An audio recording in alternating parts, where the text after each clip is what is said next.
ஆமென். யோவேல் எழுதின தீர்க்கதரிசன புஸ்தகம் 2ஆம் அதிகாரம் 19ஆம் வசனத்தை வாசிக்கிறேன்.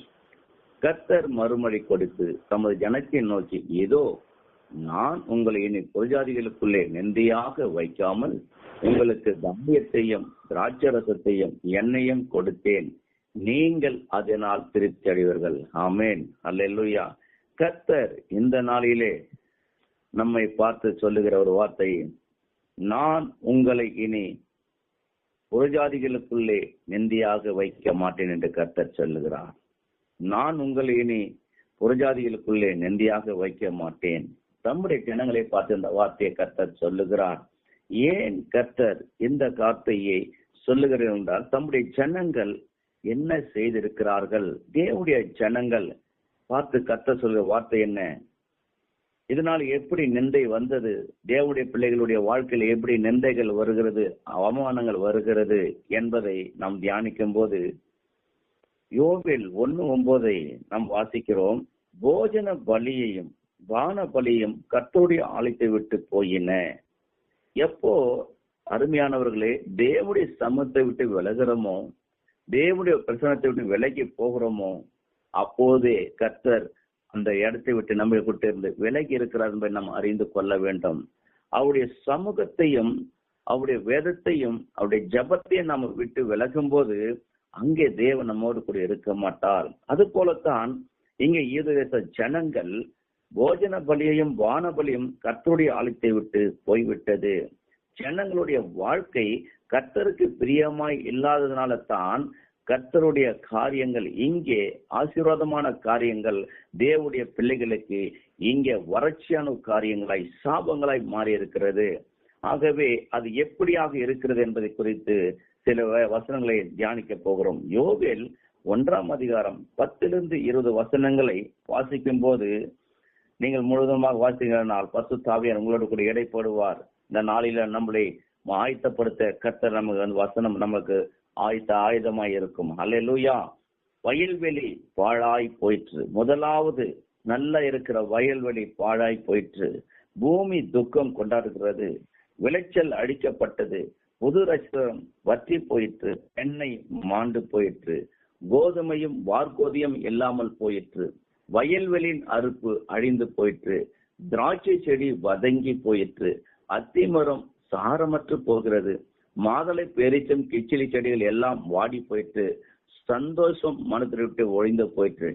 பாருங்க, எல்லாமே கர்த்தரே எடுக்கிறார். கர்த்தர் தம்முடைய ஜனங்களுக்கு இவ்வளவு பெரிய ஆசீர்வாதத்தை கொடுக்கிறார். ஆனால் அது அப்படியே எப்போ தேவனுடைய சமூகத்திற்கு விலகி போகிறார்களோ, தேவனை துதிப்பதிலே, தேவனை ஆராதிப்பதிலே, தேவனுடைய சபைக்கு போவதிலே விட்டு விலகும் போது நம்முடைய குடும்பங்களிலே வறட்சி வருகிறது. தேவனுடைய ஜனங்கள் கர்த்தரை விட்டு விலகி போறினால் கர்த்தர் அவருடைய எல்லாவற்றையுமே அழிக்கிறவராய் இருக்கிறார். விலகும் போது எல்லாமே அழிக்கப்படுகிறது. கர்த்தர் ஒரே வார்த்தையாக வயல் நிலங்கள் இனி உங்களுக்கு பலன் கொடுக்காது என்று சொல்லியிருக்கலாம். ஆனால் கர்த்தர் தம்முடைய வல்லமைகளும் அவர்களுக்கு காண்பிக்கிறார். சொன்ன அத்தனை ஆசீர்வாதங்களும் கர்த்தரிடத்திலிருந்தே வருது என்று அவர்கள் உணர வேண்டும். நம்முடைய வாழ்க்கையில நாம் இதை அறிந்து கொள்ள வேண்டும். என்னுடைய பலத்தினால் இது வந்தது, என்னுடைய வேலைத்தனத்தினால் இது வந்தது, நான் சம்பாதித்தேன், என் பலத்தான் இது செய்தது, என்னுடைய திறமை தான் செய்தது என்று நம்ம சொல்லக்கூடாது. ஏனென்றால் ஒவ்வொரு ஆசீர்வாதமும் கர்த்தரிடத்திலிருந்து தான் வருகிறது. ஆகவே தான் தாவீது சொல்ல, எனக்கு ஒத்தாசை ஒரு பர்வதம் இருக்கிறது, அங்கிருந்து தான் எனக்கு வரும் என்று சொல்லியிருக்கிறார். அது எந்த இடம்? வானத்தையும் பூமியை பார்த்த கர்த்தரிடத்தில் நமக்கு வருகிறது. அந்த ஆசீர்வாதத்தை நம்ம இழந்து போகிறதா இருக்கக்கூடாது. ஆகவே தான் ஒவ்வொரு லிஸ்ட போட்டு ஆண்டவர் ஆவியானவர் எழுதி வைத்திருக்கிறார். அதற்கு ஒரு முகாந்திரம் உண்டு. அவர்களுக்கு அது திருஷ்டாந்தம். ஆனா ஆவிக்குரிய இருக்க நமக்கோ ஒரு எச்சரிப்பு. நம்முடைய வாழ்க்கையில, நம்முடைய குடும்பத்திலே, நம்முடைய ஊழியத்திலும், பிசினஸ்லயும், வேலை ஸ்தலத்திலும் இப்படிப்பட்ட வறட்சி இருக்குமானால் நாம் நம்மை ஆராய்ந்து பார்க்கிறதா இருக்க வேண்டும். ஏனென்றால் ஒவ்வொரு ஆசீர்வாதமும் பரத்திலிருந்து வருகிறது. ஆனால் பாருங்க, இங்கே இவ்வளவு பெரிய வறட்சியை அந்த ஜனங்கள் பார்க்கிறார்கள், அனுபவிக்கிறார்கள். ஆனால் நம்முடைய ஆண்டவர் அவர் மனதுருகிற தெய்வம். அப்படியே வறட்சியாகவே விடவே மாட்டார், ஒருபோதும் விட மாட்டார். நீங்களான மனம் திரும்ப வேண்டும் விரும்புகிறார். ஆனால் கர்த்தர் பார்க்கிறோம், எப்போ என் ஜனங்கள் வறட்சியோடு துக்கத்தோடு இருக்கிறார்களோ, கண்ணீரோடு இருக்கிறார்களோ, அவர் அப்படியே பார்த்து கொண்டு இருக்கிறதல்ல. நீங்கள் கஷ்டப்படும் போது, நீங்கள் வேதனைப்படும் போது, துக்கப்படும் போது அவர் வருத்தப்பட்டு கொண்டிருக்கிறார். என் மகள், என் மகன் என்னை விட்டு போனதுனால இது அறியாமல் இப்போது இப்படிப்பட்ட துன்பத்தையும் இப்படி வறட்சியும் அனுபவிக்கிறாங்களே என்று சொல்லி அவர் வருத்தப்படுகிறார்.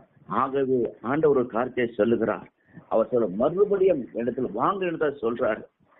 ஆண்டவர் சொல்றாரு, எப்படி வரணும்னு சொல்றாரு. மக்களை கூப்பிடுறாரு, மறுபடியும் கூப்பிடுறாரு. ஏன்? நீங்களும் நான் ஆராதிக்கிற தெய்வம் மனதுருகிற தெய்வம், ஒரு மன்னிக்கிற தெய்வம். நீங்க நினைச்சுக்காதீங்க உங்க வாழ்க்கையில ஏன் கஷ்டம் எனக்கு வந்துட்டே இருக்குது, போராட்டம் ஏன் வந்துட்டே இருக்குது நினைக்காதீங்க. கர்த்தர் பார்க்கலையா? கர்த்தர் கண்டிப்பாக பார்த்து கொண்டு இருக்கிறார். ஆனால் இந்த நாளிலே நாம் தேவனிடத்தில் வரும்போது, தேவனிடத்தில் சேரும்போது, அவருடைய சமூகத்தை நாடும் போது கர்த்தர் நம்மளை மறுபடியும் நம்மளுடைய ஆசீர்வாதங்களை கொடுக்க அவர் வல்லவராய் இருக்கிறார். யோவேல் 2ஆம் அதிகாரம் 12-18 வரைக்கும் வாசிக்கும் போது ஆண்டவர் சொல்றார், ஆதலால் நீங்கள் எப்பொழுது உபவாசத்தோடும் அழுகையோடும் புலம்பலோடும் உங்கள் முழு இருத்தோடும் எனக்கு திரும்புங்கள் என்று கர்த்தர் சொல்லுகிறார். எப்படிப்பட்ட ஆண்டவர் பாருங்க. ஆண்டவர் சொல்றாரு, உபவாசத்தோடு அழுகையோடு புலம்பலோடு ஆண்டவர் கேட்கிறார். நம்மள முழு இருதயத்தை கர்த்தரிடத்துல திரும்ப சொல்றாரு. அப்படி சொல்லும் போது நாங்க சொல்றோம், நீங்கள் உங்கள் வஸ்திரங்களை அல்ல உங்கள் இருதயங்களை கிழித்து உங்கள் தேவனாகிய கர்த்தரிடத்தில் திரும்புங்கள். நம்முடைய ஆண்டவர் அவர் பத்தி சொல்றாரு, அவர் இரக்கமும் மன உருக்கமும் நீடிய சாந்தமும் மிகுந்த கிருபையும் உள்ளவர், அவர் தீங்குக்கு மனசாபப்படுகிறவராயிருக்கிறார். ஹல்லேலூயா. 2:13-14 நம்ம வாசிக்கிறோம். அவர் தீங்குக்கு மனசாபப்படுகிறவர். உங்களோடு கூட அவர் இருக்கிறார். எல்லா சூழ்நிலையும் இருக்கிறார். வறட்சியான சூழ்நிலை இல்லைன்னு நினைக்காதீங்க. அந்த பாதையும் கர்த்தர் இருக்கிறார். உங்களுடைய இடுக்கமான நீங்க உங்களுடைய வாழ்க்கையில இருக்கும்போது கூட அவர் உங்களையோடு கூட தான் இருக்கிறார். உங்களுக்கு நெருக்கம் உண்டாவது கூட அவர் இருக்கிறார். இதெல்லாம் பார்த்து கொண்டு அவர் சும்மா இருக்க மாட்டார். ஆனால் நெருக்கம் கர்த்தர் உங்களை விசாலத்துல கொண்டு வர அவர் வல்லவராய் இருக்கிறார். இந்த நேரத்துல இப்படிப்பட்ட வறட்சியான சூழ்நிலையிலும் நீங்களும் நானும் கர்த்தருக்கு ஒப்பு கொடுக்க வேண்டும் என்று கர்த்தர் வாஞ்சிக்கிறார். இனி காலம் செல்லாது. தேவனுடைய சமூகத்தை தேட வேண்டும். அவருடைய சமூகத்தை நித்தம் தேட வேண்டும். அவர் வாசப்படி நம்ம காத்திரவர்களா இருக்க வேண்டும். ஆண்டவர் சொல்றாரு, நீங்கள் உங்கள் வஸ்திரங்களை அல்ல உங்கள் இருதயங்களை கிடைத்து உங்கள் தேவனாகிய கர்த்தரிடத்தில் திரும்ப வேண்டும் என்று ஆண்டவர் நம்மிடத்தில் எதிர்பார்க்கிறது மனம் திரும்புதல். அது எப்படிப்பட்ட மனம் திரும்புதல்? முழு இருதயத்தோடு திரும்ப வேண்டும் என்று கர்த்தர் விரும்புகிறார். ஏனென்றால் நம்முடைய ஆண்டவர் பரிசுத்தம் உள்ளவர். அசுத்தத்தோடு அவர் ஆஸ்வதிக்கவே மாட்டார். ஆகவே தான் அவர் பசுத்தத்தை விரும்புகிறார். ஆகவே நீங்களும் பசுத்தமா இருக்கும்போது கர்த்தர் நமக்குள்ளாக வந்து நம்மிடத்திலே தங்குகிற ஒரு ஆண்டவராயிருக்கிறார். நீங்களும் நாம் தேவன் அவர் நம்மளை விடுவிக்கிறவராயிருக்கிறார். எல்லா விதமான வறட்சியிலிருந்தும் உங்களை தூக்கி நிறுத்துகிறவராயிருக்கிறார். உங்களை வெட்கப்பட விட மாட்டார். நீங்க கண்ணீரோடு இதுவரைக்கும் இருந்திருக்கலாம், துக்கத்தோடு இருக்கலாம், உங்க குடும்ப வாழ்க்கை இதுவரைக்கும் சரியாம இருந்திருக்கலாம், உங்களுடைய வேலை ஸ்தலத்துல சரியில்லாம இருந்திருக்கலாம். என்னைக்கும் இவ்வளவு போராட்டம், என்னைக்கும் இவ்வளவு பிரச்சனை, என் குடும்ப வாழ்க்கையில இன்ன வரைக்கும் எங்களுக்கு குடும்பத்துல சமாதானம் இல்லாம இருக்கிறோமே, இது வரைக்கும் என் குடும்பத்துல ஒரு உயர்வு இல்லையே, இது வரைக்கும் என் குடும்பத்துல ஒரு மேன்மை காணப்படவில்லையே, பிள்ளைகளிடத்துல மேன்மை காணப்படவில்லையே, போராட்டமாக இருக்கிறது. கவலைப்பட கர்த்தர் சொல்றாரு, இனி உங்களை நம்பியாக வைக்க மாட்டேன் என்று கர்த்தர் சொல்லுகிறார். ஆனால் ஒரு காரியத்தை நாம் செய்ய வேண்டும்.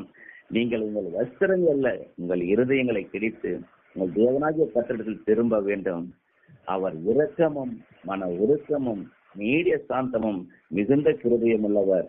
அவர் தீங்குக்கு மனசாபப்படுகிற தேவனமாயிருக்கிறார். அல்லேலூயா. ஆகவே தான் தேவன் இவர்களை கூப்பிடும் போது அவர்கள் தங்களை ஆயத்தப்படுத்த வேண்டும் என்று சொல்லுகிறார். 16-17 வருஷங்கள் யோவேல் 2ஆம் அதிகாரம் 16-17 வாசிக்கும் போது அதுக்கு முன்பதாக யூத ஜனங்களை கர்த்தர் இப்படிப்பட்ட காரியங்கள் அவர்கள் கூப்பிடும் போது யூத மனுஷர் கர்த்தருடைய ஆசையை பெற்றுக்கொள்வதற்கு முன்பாக தங்களை ஆயத்தம் பண்ண வேண்டும். அல்லேலூயா.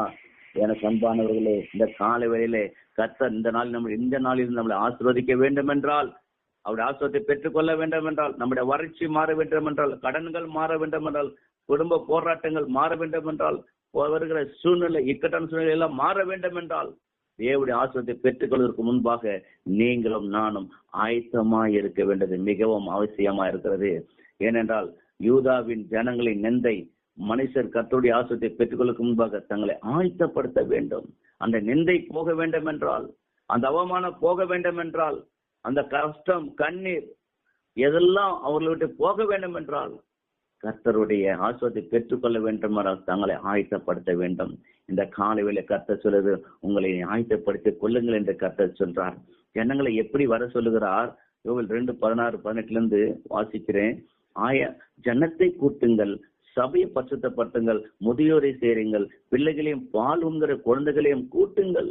மணவாளன் தன்னாரையும் மணவாட்டி தன் மரவையும் விட்டு புறப்படுவார்கள். கர்த்தர் சொல்லுகிறார், சபையை பரிசுத்தப்படுத்த சொல்லுகிறார். குடும்பத்தை பரிசுத்தப்படுத்துங்க, குடும்ப ஜெபத்தை நடத்துங்க.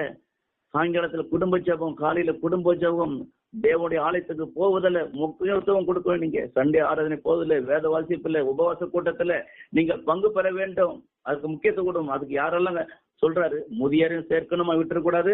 பிள்ளைகளையும் சேர்க்கணும், பால் குழந்தைகளை கூட ஆண்டவர் சொல்றாரு, கூட்ட சொல்றாரு. மனவாட்டியெல்லாம் கூட்ட சொல்றாரு. யாரையும் விடக்கூடாது. எல்லாரும் குடும்ப ஜெபத்துல அவசியம். அதே மாதிரி தேவனுடைய குடும்பமாய் போக வேண்டும். கர்த்தரை விரும்புகிறார். கர்த்தரின் பணிவுக்காரர்களே ஆசாரிகள் மண்டபத்துக்கும் பலிபீடத்துக்கும் நடுவே அழுகிற ஒரு ஜெபம், அழுகலின் ஜெபம் ஒப்பு கொடுத்து நம்ம இருதயத்தை உடைத்து ஜெபம் பண்ணும்போது, கர்த்தாவே நீர் ஜனத்தை தப்ப விட்டு பொஜாதிகள் அவர்களை பழிக்கும் நிந்தைக்கும் உமது சுந்தரத்தை ஒப்பு கொடாதீர் என்று அவர்கள் கண்ணீரோடு ஜெபிக்கும் போது, மூடியோடு ஜெபிக்கும் போது கர்த்தர் அங்கே இரக்கம் செய்கிறவராயிருக்கிறார். அழுது ஜெபிக்கிற ஜெபத்துக்கு வல்லமை உண்டு. அதுதான் சொல்ற, குடும்ப ஜெபம் மிகவும் அவசியம். அது வல்லமுள்ளதா இருக்கிறது. இப்படி ஜெபம் பண்ணும்போது 18 அப்போது கர்த்தர் தம்ம தேசத்துக்காக வைராக்கியம் கொண்டு தமது ஜனத்தை கடாட்சிப்பார். இப்பதான் கர்த்தர் சொல்றார், கர்த்தர் எப்ப இந்த அழுது ஜெபம் பண்றாங்களோ, ஒப்பு கொடுத்து தேவனத்துல வர்றாங்களோ, தன்னை தாழ்த்தி தேவனத்துல வர்றாங்களோ, அழுது ஜெபம் பண்றாங்களோ, கர்த்தர் சொல்லுகிறார், கர்த்தர் மறுமொழி கொடுக்கிறவரா இருக்க. ஹல்லேலூயா. நம்முடைய தேவன் அமைதியா இருப்பதல்ல. நீங்க கண்ணீரோடு வரும்போது, மனம் திரும்பி வரும் முழு இருக்கையோடு ஒப்பு கொடுக்கும் போது கர்த்தர் உங்களுடைய ஜெபத்தை கேட்டு மறுமொழி கொடுக்கிறா இருக்கிறார். அப்போ ஆண்டவர் சொல்றார் நம்ம ஜெபத்தை நோக்கி, இதோ நான் உங்களை இனி புரியாதிக்குள்ளே நிந்தியாக வைக்காமல் உங்களுக்கு தானியத்தையும் எண்ணெயும் கொடுத்தேன், நீங்கள் அதனால் திருப்தியாவீர்கள். ஹல்லேலூயா. அன்பானவர்களை, எதெல்லாம் நீங்க இழந்து போயிருக்கீங்களோ கர்த்தர் சொல்லுகிற இந்த நாள்ல திரும்பவும் கொடுப்பார். ஹல்லேலூயா. நாமும் நம்முடைய பாவங்களை அறிக்கை செய்து விட்டுவிட்டு தேவனிடத்துல மனம் திரும்பி வரும்போது கர்த்தர் நம்முடைய நெந்தைகள் கண்ணீர்கள் யாவையும் மாற்றி போடுவார். எரேமியா 31:12 வாசிக்கும் போது, அவர்கள் வந்து சீயோனை உச்சிலே கெம்பீரித்து கர்த்தர் அருளும் கோதுமை, திராட்சரசம், எண்ணெய், ஆட்டுக்குட்டிகள் என்பவைகளாக இந்த நன்மைகளுக்காக ஓடி வருவார்கள். அவருடைய ஆத்மா நீர்ப்பாசன தோட்டத்தை போல இருக்கும். அவர்கள் இனி தோய்ந்து போவதில்லை. ஹல்லேலூயா. இனி நீங்கள் தோய்ந்து போக மாட்டீங்க. கவலைப்படாதீங்க. எப்ப நீங்க ஒப்பு கொடுத்து வந்துட்டீங்களோ உங்க வாழ்க்கை இனி தோய்ந்து போகாது. உங்க வேலை சொல்ல தோய்ந்து போகாது. ஊழியம் தோய்ந்து போகாது. எசேக்கியேல் 34:29 வாசிக்கும் போது 30, நான் அவர்களுக்கு கீர்த்தி புரிஞ்ச ஒரு நாட்டை எழும்ப பண்ணுவேன். அவர்கள் இனி தேசத்திலே பஞ்சத்தால் வாரி கொல்லப்படுவதும் இல்லை, இனி பொறியால் செய்யும் அவமானத்தை சுமப்பதில்லை. இதுவரைக்கும் நீங்க நிந்தியும் கண்ணீரும் சுமந்திருந்தீங்களா? கவலைப்படாதீங்க. இனிமே நீங்க சுமக்க மாட்டீங்க. கர்த்தர் உங்களோட கூட பேசி கொண்டிருக்கிறார்.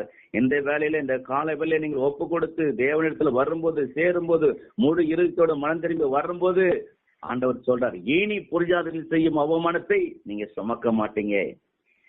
30 உங்கள் அசுத்தங்கள் எல்லாம் நீக்கி உங்களை ரட்சித்து உங்கள் மேல் பஞ்சத்தை கட்டளிடாமல் கோதுமையை வர வைத்து அதை பெருக பண்ணுகிறவராயிருக்கிறார். ஹல்லேலூயா. இந்த நாளிலும் கர்த்தர் உங்கள் கோதுமையை குறித்து, அப்படி என்றால் உங்கள் அப்பத்தையும் தண்ணீரையும் கர்த்தர் ஆசீர்வதித்து உங்கள் குடும்பத்தை அதை பெருக பண்ணுகிறவராயிருக்கிறார். ஹல்லேலூயா. எப்போ ஆண்டவர் சார் உங்க அசுத்தங்கள் எல்லாம் நீக்கிடுவேன்னு சொல்றாரு. நீங்க எப்போ மனதுருகி ஜெபம் பண்றீங்களோ, அழுகையோடு அவருடைய சமத்தை தேடி வரீங்களோ, தேவனுடைய சமத்தை விட்டு விலகாம இருக்கிறீங்களோ, அவர் சொல்றார், உங்கள் அசுத்தங்கள்லாம் நீக்கி உங்களை ரட்சித்து உங்கள் மேல் பஞ்சத்தை கட்டிலிடாமல் கோதுமரை வடவரைத்து அதை பெருக பண்ணுகிறவராய் இருக்கிறார். ஹல்லேலூயா. நீங்கள் இனிமேல் ஜாதிகளுக்குள்ள பஞ்சத்தினால் உண்டாகும் நிந்தையை அடையாத படிக்கு விருட்சத்தின் கனிகளையும் வயலின் பழங்களையும் பெருக பண்ணுவேன். ஹல்லேலூயா. நீங்கள் இனிமேல் ஹல்லேலூயா. ஆண்டவர் சொல்லி, இனிமேல் ஜாதிக்குள்ள பஞ்சம் உண்டாகும் நிந்தையை அடைய மாட்டீங்க. கவலைப்படாதீங்க. கர்த்தர் எல்லாவற்றையும் மாற்றி போட்டார். இந்த கால வேளையில யோசுவா 5:9 வாசிக்கும் போது கர்த்தர் யோசுவாவை நோக்கி, இன்று எகிப்து நின்றே உங்கள் மேல் இராதபடிக்கு புரட்டி போட்டேன் என்றார். அதனால் இந்த ஸ்தலம் வரைக்கும் கில்கால் எனப்படுகிறது. ஹல்லேலூயா. கண்களை மூடுவோம். ஆண்டவரே, கொடுத்த அந்த வார்த்தைக்காக நன்றி அப்பா. யோசேப்பிட்ட சொன்ன பிரகாரம் ஆண்டவரே, எகிப்தின் நெந்தை இராதபடி புரட்டி போட்டேன் என்று சொன்னது பிரகாரம் இதை கேட்கிற ஒவ்வொருடைய குடும்பத்தில் இருக்கிற எல்லாருடைய நெந்தையை நீக்கி போட்டு நீங்க ஆண்டவரையுடைய பிள்ளைகளை ஆண்டவரே பெருக பண்ண வேணுமாய் செபிக்கிறோம். கோதுமையை நீர் வரவழைக்க வேணுமாய் செபிக்கிறோம். ஆண்டவரே, பஞ்சம் இனி வராதபடி, ஜாதிக்குள் நம்முடைய பிள்ளைகள் வெட்கப்பட்டு போகாதபடி, கண்ணீரோடு தெரியாதபடி, மனவேறு அழியாதபடி எந்த நாள் நம்முடைய பிள்ளைகளுடைய நெந்தையை நீக்கி போட்டு ஆண்டவரே நீர் ஆண்டவரை சம்பூர்ணமடைய செய்யணுமாய் செபிக்கிறோம். ஆண்டவரே, ஆண்டவரையுடைய பிள்ளைகள் ஆண்டவரே அந்த ஆசுவத்தை பெற்றுக்கொண்டு அந்த குடும்பத்தை பெருக செய்யப்படுவத நன்றி ஆண்டவரே. இனி மற்றவருடைய அவமானத்தை சுமக்க கூடாதப்பா. நீரே எல்லாவற்றையும் ஆண்டவரை மன்னித்து உடைய பிள்ளைகளுக்கு சேமத்தை கொடுத்து விட்டபடியே நன்றி செலுத்துகிறோம். இயேசுவின் நாமத்தில் கேட்கிறோம் ஜீவனுள்ள பிதாவே, ஆமென்.